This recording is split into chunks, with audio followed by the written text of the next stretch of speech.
জিলহজ মাসের প্রথম 10 দিনের একদিনের ফজিলত বা মর্যাদা 1000 দিনের সমান, এবং আরাফার দিন অর্থাৎ আজকের দিন আরাফার দিনের ফজিলত হচ্ছে 10,000 দিনের সমান।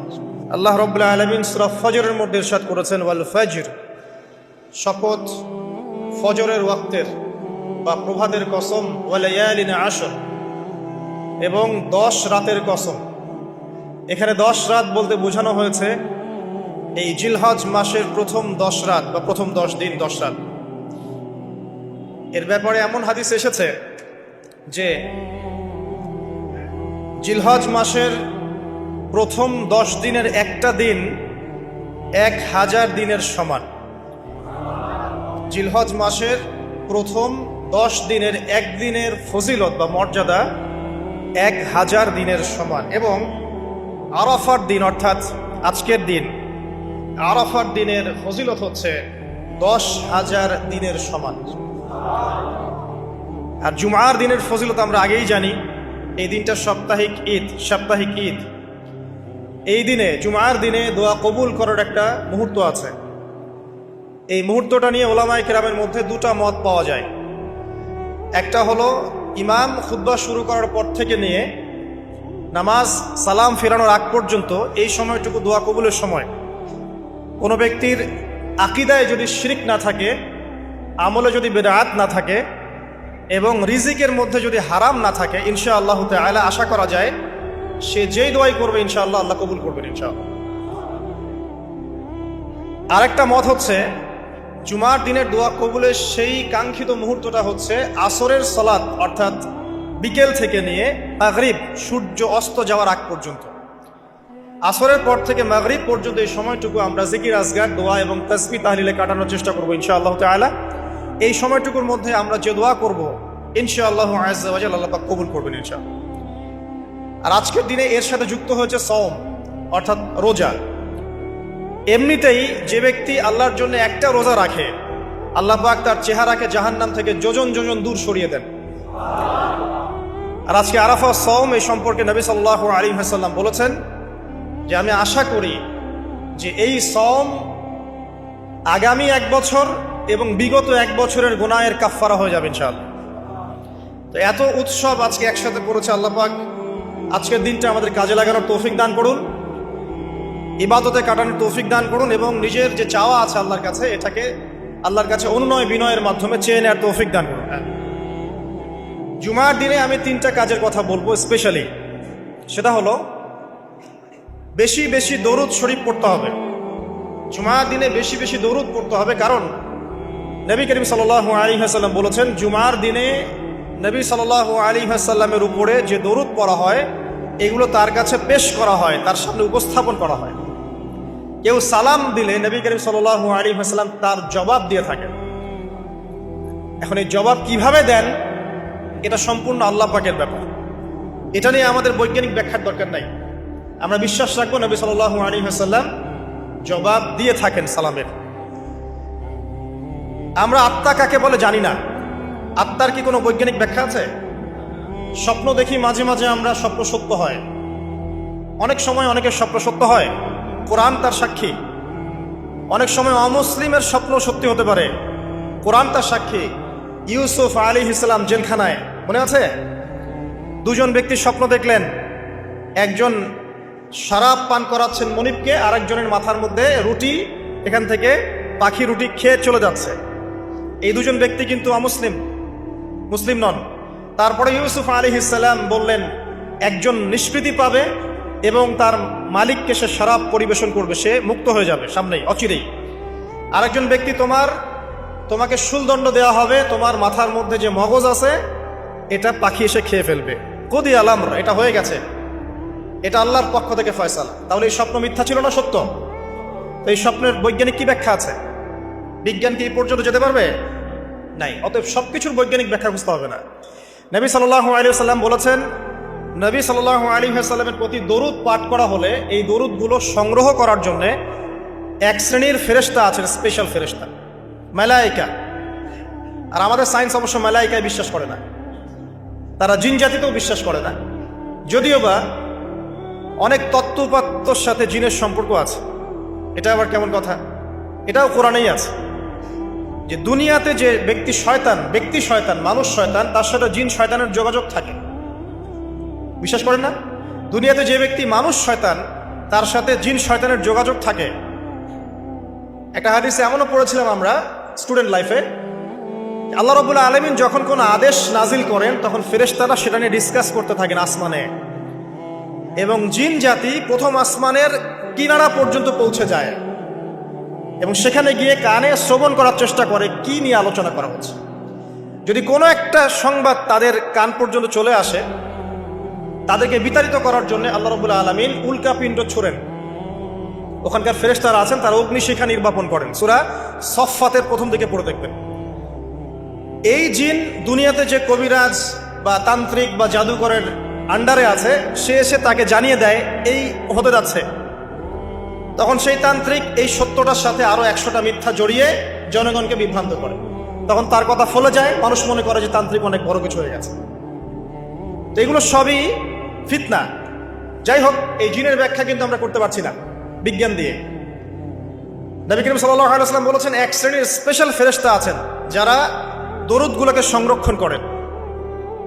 আমরা যে কথাগুলো বলছি রেকর্ড হয়ে যাচ্ছে না? আজকে থেকে 100 বছর 200 বছর আগে মানুষ এটা কল্পনা করতে পারত? আমরা এখন যেখানেই মুভ করছি, সিসি ক্যামেরা, ভিডিও, এটা সেটা, স্যাটেলাইট, এগুলো আছে না? আজকে থেকে 300 বছর আগে মানুষ এগুলো বিশ্বাস করতে পারত? আজকে থেকে 1000 বছর আগের কোনো মানুষকে বলেন যে স্যাটেলাইট দিয়ে পুরো বিশ্ব নিয়ন্ত্রণ করা যায়, সে বলবে যে পাগল, তার মাথায় ঢুকবেই না স্যাটেলাইট কি জিনিস। ঠিক একইভাবে আল্লাহ পাকের জ্ঞান হচ্ছে লক্ষ কোটি কোটি বছর আগের, চির নতুন, চির প্রাচীন, চির আধুনিক। এই জ্ঞানের ঊর্ধ্বে কারো জ্ঞান নয়। এই জন্য এখন এগুলো কথা অনেকেই প্রশ্ন তোলে যে ফেরেশতা আবার কি জিনিস, জিন আবার কি, ইসলাম এগুলোতে কেন বিশ্বাস করে? সুবহানাল্লাহ। মানে তাদের বক্তব্য হচ্ছে ল্যাবরেটরিতে যেটা প্রমাণ করা যাবে না সেটার অস্তিত্ব নাই। প্রত্যেকটা বস্তুকে হয় কঠিন হতে হবে, না হলে তরল, না হলে বাইরে কিছু নাই। আসলে কি তাই? তো সবকিছুকে এই বিজ্ঞান দিয়ে ব্যাখ্যা করতে হবে জরুরি না। এর ঊর্ধ্বে অনেক কিছু আছে। এর জ্ঞান, এর শেষ সীমা থেকে আল্লাহ পাকের জ্ঞান শুরু হয়। অতএব এটাকেই চূড়ান্ত জ্ঞানের মানদণ্ড মনে করার কোনো কারণ নাই। আমাদের মধ্যে একটা শিরকি আকীদা ঢুকে গেছে এখন।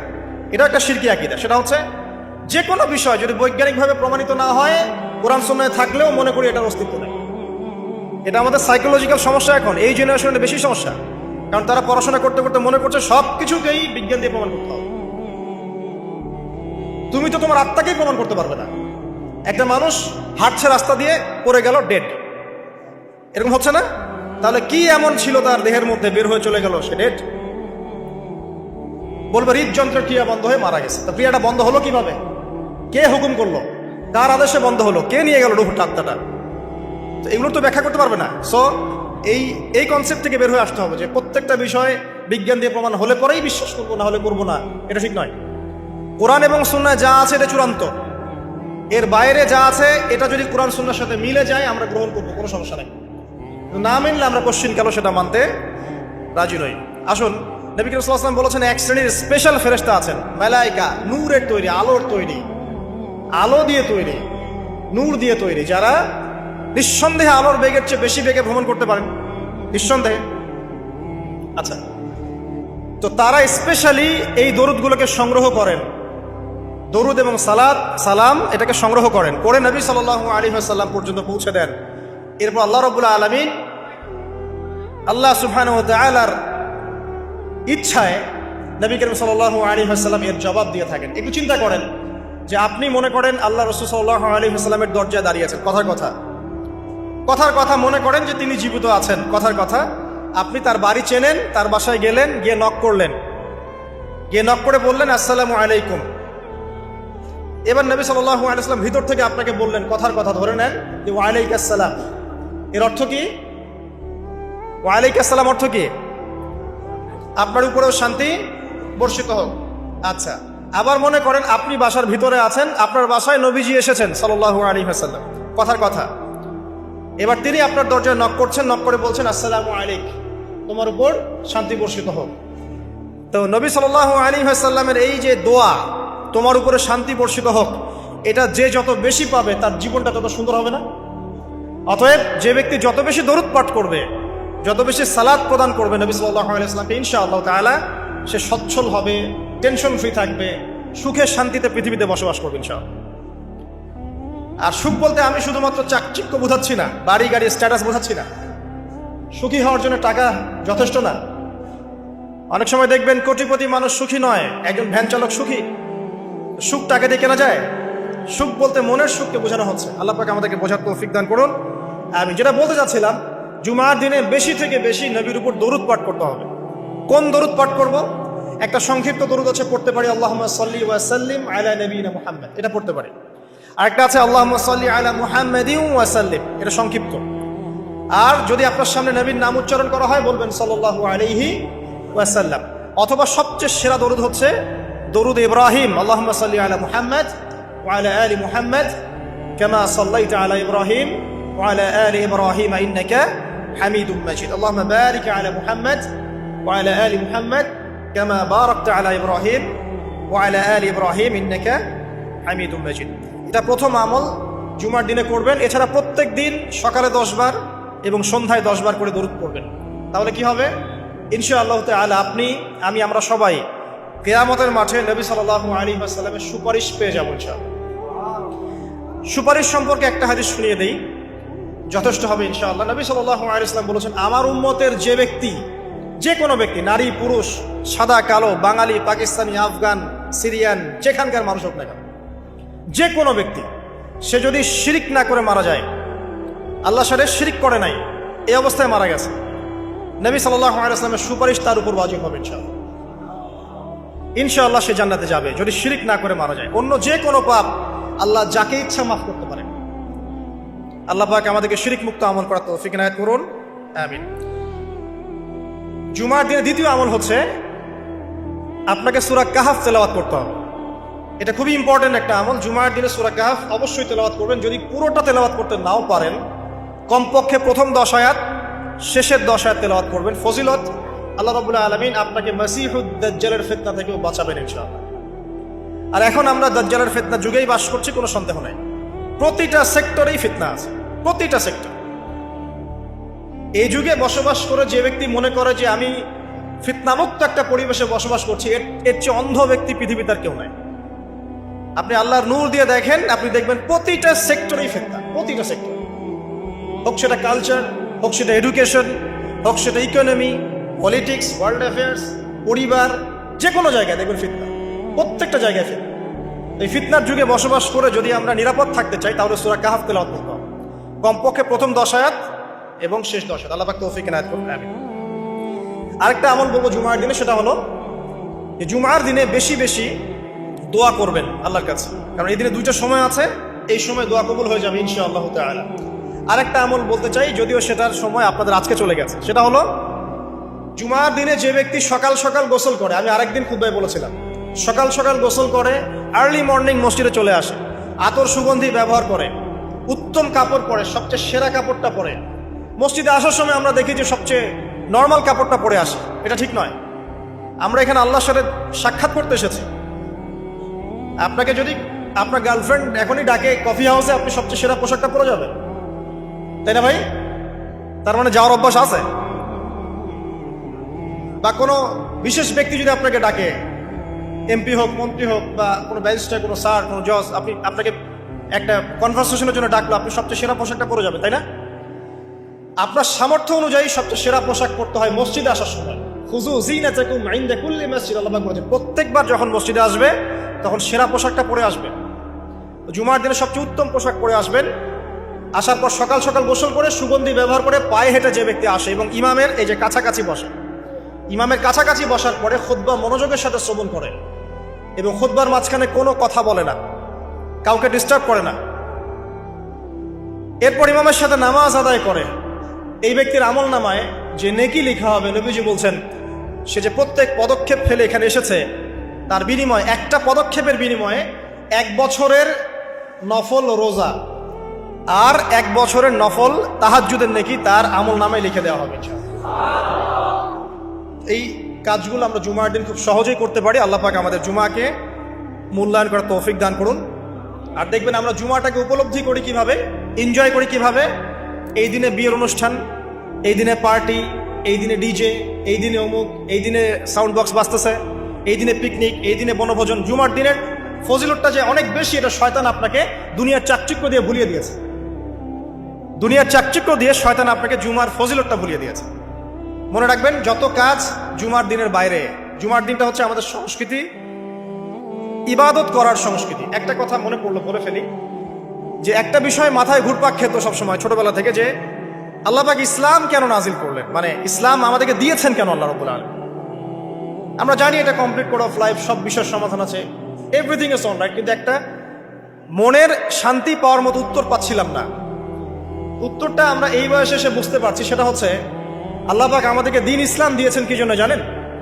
যাতে আমরা জীবনটাকে উপভোগ করতে পারি। জানেন, যাতে করে আমরা জীবনটাকে উপভোগ করতে পারি এবং জীবনটা উপভোগ করে পরকালেও জান্নাত পেতে পারি। এখানকার প্রত্যেকটা হেদায়েত যেটা আল্লাহ দিয়েছেন ইসলামে, প্রত্যেকটা উপভোগ্য। দেখবেন, আপনি ইসলামী পরিবার গড়েন, পরিবারটা আপনার সুকুন শান্তির জায়গা হবে। ইসলামী সমাজ গড়েন, সমাজটা শান্তির হবে। ইসলামী অর্থনীতি মেনে চলেন, দেখবেন আপনি ইকোনমিক লাইফে ভালো আছেন। ইসলামিক পোশাক পরেন, আপনি হ্যান্ডসাম থাকবেন। নবীর মতো ঘুমান, আপনার শরীর ভালো থাকবে। তার মতো খান, শরীর ভালো থাকবে। প্রতিটা বিষয় দেখবেন লাইফকে এনজয় করার জন্য দেওয়া হয়েছে। ইসলামের বাইরে গেলেই এমন কিছু আমাদের মধ্যে ঢুকে যাবে যেটা আমাদের দুনিয়ার ক্ষতি করবে, পরকালকেও নষ্ট করবে। আল্লাহ পাক আমাদের হেফাজত করুন, আমিন। তো এই জুমার দিন আজকে পড়ে গেছে, আমরা জুমার দিনটাকে কাজে লাগানোর চেষ্টা করব। আল্লাহ পাক আমাদের সবাইকে তৌফিক এনায়েত করুন। আরেকটা বিষয় আজকে জড়িয়ে গেছে, সেটা হলো আরাফার দিন। আজকে জানেন আপনারা যে আজকে আরাফার দিন, এবং হাজিরা আলহামদুলিল্লাহ আজকে আরাফার মাঠে সমাবেত হয়েছে। এবং এই দিন সংক্রান্ত কিছু কথা বলে আমি সামনে দিকে যাচ্ছি। প্রথম যে বিষয়টা বলবো, যে এই দিনটার কসম আল্লাহ পাক কোরআনে করেছেন, যেটা একটু আগে আমি বললাম, শাহিদি ওয়া মাশহুদ ওয়াল ফাজরি ওয়া লায়ালিন আশর ওয়াশ শাফঈ ওয়াল ওয়াতর। জোর এবং বিজোরের কসম। এখানে জোর বলতে বোঝানো হয় কুরবানির ঈদকে, অর্থাৎ এই যেটা ঈদ উল আজহার দিন, আর বিজোর বলতে বোঝানো হচ্ছে এই আজকের দিনটাকে, আরাফার দিনকে। আর ওয়াশাহিদ মানে জুমা, মাশহুদ মানে আরাফা। কোরআনের মধ্যে আল্লাহ পাক এই আরাফার দিনকে কেন্দ্র করে শপথ করেছেন। নিঃসন্দেহে আল্লাহ যে বিষয়টাকে নিয়ে শপথ করবেন, এটা সবচেয়ে বেশি মূল্যবান জিনিসের অন্তর্ভুক্ত হয়, তাই নয় কি? এটা বোঝার বাকি নেই, এই জিনিসটা আমাদের জন্য অনেক অনেক বেশি গুরুত্বপূর্ণ। আরেকটা ফজিলত হচ্ছে, কাতাদা রাদিয়াল্লাহু আনহু, আবু কাতাদা রাদিয়াল্লাহু আনহু থেকে বর্ণিত আছে সহিহ মুসলিমের 1162 নম্বর হাদিসে, নবী করিম সাল্লাল্লাহু আলাইহি ওয়াসাল্লাম বলেছেন, যে ব্যক্তি আরাফার দিনে সওম রাখবে, রোজা রাখবে, হজ করতে এসেছে, হাজি নয় এমন ব্যক্তি, হাজিদের জন্য নয়, বাইরে যারা আছে আমরা তাদের জন্য, যে ব্যক্তি আজকের দিনে সওম রাখবে, তার পূর্ববর্তী 1 বছর এবং পরবর্তী 1 বছরের গুনাহ আল্লাহ পাক মাফ করে দিবেন ইনশাআল্লাহ। আর এই দিনটাকে নিয়ে, রোজা নিয়ে অনেক কনফিউশন আমাদের মধ্যে চলে আসছে এখন, আজকে রাখবো না কালকে রাখবো ইত্যাদি। হাদিসের মধ্যে ইয়াউমুল আরাফা শব্দ এসেছে, আরাফার দিনের সওমের কথা এসেছে, ইয়াউমুত তাসি বা নবম দিনের কথা আসে নাই। এটা নিয়ে যদিও বা ওলামায়ে কেরামের মধ্যে ইখতিলাফ লক্ষ্য করা যাচ্ছে, সবচেয়ে বেস্ট ডিসিশন হচ্ছে আজকেও রাখি, কালকেও রাখি। Simple solution. আজকেও রাখেন, আগামীকালকেও রাখেন, ইনশাআল্লাহ আপনি পুরোটার নেকি পেয়ে যাবেন ইনশাআল্লাহ। তবে আমার মত, আজকের দিনে রোজা রাখাটাই আরাফার সওম। এটা আমার ব্যক্তিগত মত। যদি এর সাথে কেউ দ্বিমত পোষণ করেন, আমি তার সাথে যুদ্ধ করতে যাব। ঠিক আছে, এরপরে আসি। এই দিন একটা স্পেশাল আয়াত নাজিল হয়েছে আরাফার দিনে, স্পেশাল একটা আয়াত, সেটা হচ্ছে সূরা মাইদার 3 নম্বর আয়াত।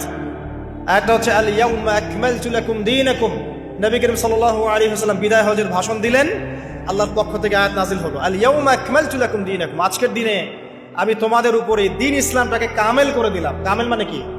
পরিপূর্ণ করে দিলাম, একদম পরিপূর্ণ। ইসলামে ঢোকানোরও কিছু সুযোগ নাই, বের করারও কোনো সুযোগ অবকাশ নাই।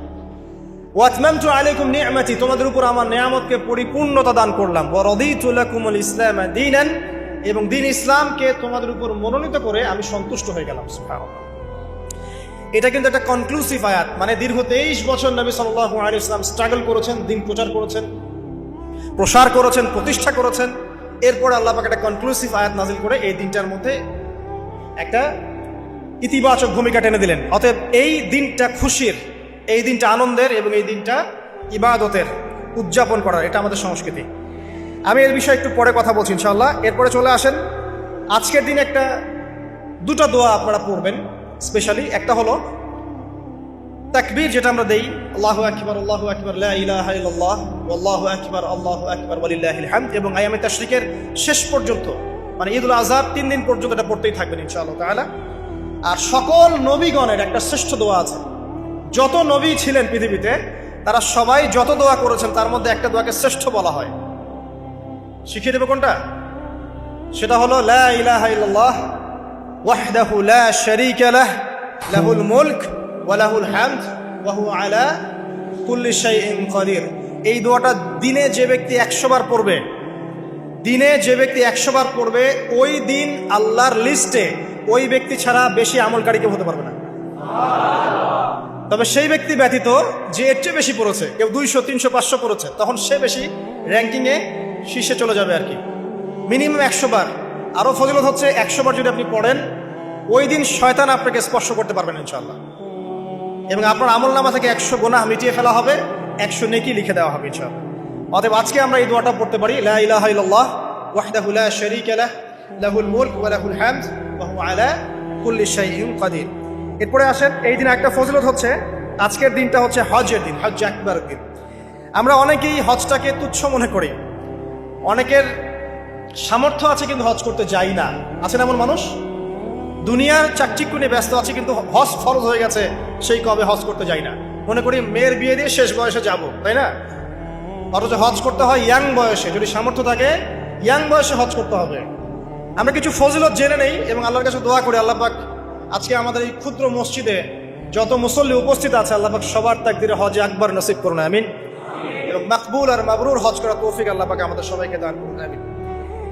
একটা হাদিস আছে, বুখারী মুসলিম দুইটা কিতাবে এসেছে, যে ব্যক্তি মান হাজ্জা লিল্লাহ, যে ব্যক্তি শুধু আল্লাহর জন্য হজ করলো, ওয়ালাম ইয়ারফুস ওয়ালাম ইয়াফসুক, এবং হজের মধ্যে কোনো প্রকার ফাহেসা কাজ করে নাই, অশ্লীল কোনো কাজ করে নাই, কোনো ফাসাকি কাজ করে নাই, সে ব্যক্তি ওই দিনের মতো নিষ্পাপ হবে। ওয়ালাদাতহু উম্মুহু, কোন দিন? ইয়াউমু ওয়ালাদাতহু উম্মুহু, যেদিন তার মা তাকে জন্ম দিয়েছে। এটা সবচেয়ে বড় বেনিফিট। আরেকটা হাদিসে আছে যে মাকবুল হজ, একটা মাকবুল হজের জাযা জান্নাত ছাড়া আর কিছুই না। একটা মাকবুল হজের জাযা বা প্রতিদান হচ্ছে জান্নাত ছাড়া আর কিছুই না। একটা হাদিস পড়লাম গতকালকে, সেটা হলো নবী করিম সাল্লাল্লাহু আলাইহি ওয়াসাল্লাম বলছেন এই উম্মতকে লক্ষ্য করে, তোমাদের যাদের হজ করার সামর্থ্য আছে এবং যাকে কঠিন কোনো রোগ আক্রমণ করেনি, 1, 2, যাকে কোনো অত্যাচারী শাসক বাধা দেয়নি, 2, এবং 3, যার আর্থিক সামর্থ্য আছে, গরিব মিসকিন না, আর্থিক সামর্থ্য আছে, 3টা শর্ত যার পূরণ আছে, তারপরেও যে ব্যক্তি হজ করলো না আমার উম্মতের মধ্যে, সে ইহুদি হয়ে মরুক বা নাসারা হয়ে মরুক, এতে আমার কিচ্ছু যায় আসে না। নাউযুবিল্লাহ। শুনতে পাচ্ছেন কথা? হজের সামর্থ্য আছে, রোগ নাই, অর্থনৈতিক সামর্থ্য আছে, কোনো শাসক তাকে বাধাও দিচ্ছে না, এরপরেও সে হজ করলো না, নবীজি বলছেন এ ইহুদি হয়ে মারা যাক বা নাসারা হয়ে মারা যাক, এতে আমার কিচ্ছু যায় আসে না। নাউযুবিল্লাহ। তারপরে শোনেন, 3 শ্রেণীর মানুষ আল্লাহ রাব্বুল আলামিনের মেহমান। 3 শ্রেণীর মানুষ আল্লাহ পাকের মেহমান। 1 নাম্বার হচ্ছে গাজী। গাজী মানে কি? ইসলামের জন্য যুদ্ধ করেছে, অন্য কোনো জন্য নয়, দিন ইসলামের জন্য যুদ্ধ করেছে, বিজয় লাভ করেছে, নাম কি? গাজী। এই ব্যক্তি আল্লাহর মেহমান। যেমন আবু বকর সিদ্দিক, ওমর, ওসমান, আলী রাদিয়াল্লাহু আনহুম, তারা ইসলামের জন্য যুদ্ধ করেছিলেন না?